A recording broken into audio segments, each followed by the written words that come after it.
సాయంత్రం స్కూల్ నుంచి ఇంటికి వస్తూ మోక్ష తన అమ్మను కిచెన్లో ఒంటరిగా పనిచేస్తూ చూసింది.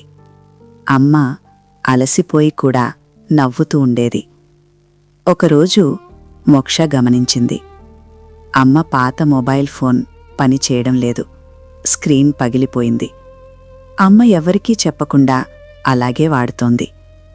మోక్ష చిన్నగా అడిగింది, అమ్మా, కొత్త ఫోన్ ఎందుకు కొనుక్కోవడం లేదు? అమ్మ నవ్వుతూ చెప్పింది, ఇంకా అవసరమైన పనులు చాలా ఉన్నాయి బంగారం. ఆ మాట మోక్ష మనసులో నిలిచిపోయింది. మరుసటి రోజు నుంచి మోక్ష ఒక చిన్న నిర్ణయం తీసుకుంది.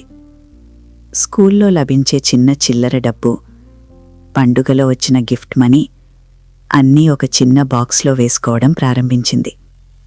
ఎవరికీ చెప్పలేదు.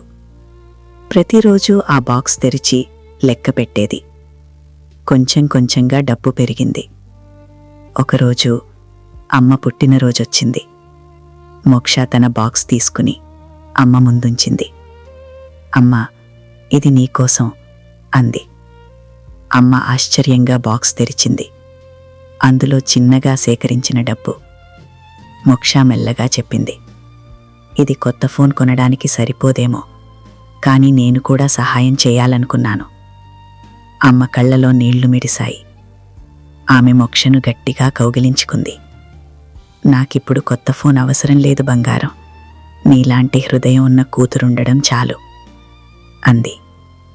ఆ రోజు మోక్షకు అర్థమైంది, పెద్ద బహుమతులు కాదు, ప్రేమతో ఇచ్చిన చిన్న ప్రయత్నమే నిజమైన ఆనందం.